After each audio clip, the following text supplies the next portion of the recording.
ना देखो, 1950, 60, 70s में देश की सबसे बड़ी चिंता थी कि अपनी पॉपुलेशन कम करनी है। Population explosion was the biggest challenge, ये हमें बताया गया। आज नहीं है ये। आज प्रॉब्लम क्या है कि बच्चे पैदा कम हो रहे हैं।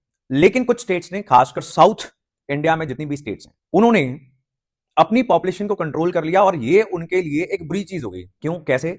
तो यहां पर दो बहुत इंपॉर्टेंट इश्यूज हैं जो बार बार आपको डिस्कस करने पड़ते हैं। एक है फाइनेंस कमीशन की devolution, right? So finance commission ये रिकमेंडेशन करता है भारत सरकार को कि कैसे जो टैक्स डिवॉल्व करना है, टैक्स कलेक्शन हुई है, कितने पैसे सेंटर के पास जाएंगे, कितने स्टेट्स के पास आएंगे, नंबर वन। नंबर टू, कौन सी स्टेट को कितना पैसा मिलेगा, तो उसका एक क्राइटेरिया होता है और उस क्राइटेरिया में जिसकी जितनी आबादी उसको उतने पैसे।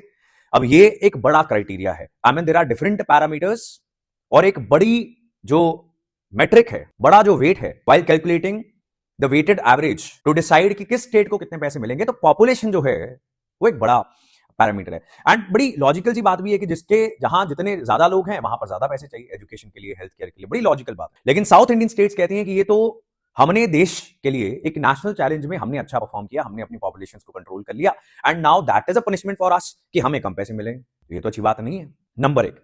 नंबर दो, डीलिमिटेशन। व्हाट इज डीलिमिटेशन जी? Drawing the boundaries for elections, right? तो कहां पर कौन सी कॉन्स्टिट्यूएंसी होगी, चाहे एमएलए के इलेक्शंस हो, चाहे वो लोकसभा के इलेक्शंस हो, चाहे वो लोकल इलेक्शंस हो, वहां पर डीलिमिटेशन की जाती है कि कहां से कौन इलेक्शन लड़ेगा। एंड ये कोशिश की जाती है कि almost same number of people जो हैं वो हर एक कॉन्स्टिट्यूएंसी के रिप्रेजेंटेटिव द्वारा रिप्रेजेंट किए जाएं। अब इस चीज के ऊपर फ्रीज लगा दिया गया था बाय कॉन्स्टिट्यूशनल अमेंडमेंट, उसकी भी बात करेंगे। लेकिन अब प्रॉब्लम क्या है, अब 2026 तक ये फ्रीज है और खत्म हो जाएगा और 2028 में एक्सपेक्टेड है कि जो हमारा डिलेड सेंसस है, 2021 में सेंसस होना था, सारे देश की आबादी गिननी थी, वो कोविड 19 की वजह से डिले हो गया। अब 2028 में उसके रिजल्ट आएंगे। 2029 में लोकसभा इलेक्शंस हैं और उन इलेक्शंस में दोबारा से डिलिमिटेशन की जाएगी। अब साउथ इंडियन स्टेट्स फिर यही कह रही हैं, अगेन दे आर सेइंग कि भाई हमने आबादी कम कर ली, अब जब लोकसभा की सीट्स दोबारा से ड्रॉ की जाएंगी, एक तो बहुत सारी सीट्स बढ़ने की उम्मीद है। They are going to exceed, they are going to be between 800 to 1000 Lok Sabha seats. तो इतने सारे मेंबर पार्लियामेंट्स होंगे क्योंकि आबादी बहुत बढ़ गई है। लेकिन ज्यादा कहां बढ़ेंगे?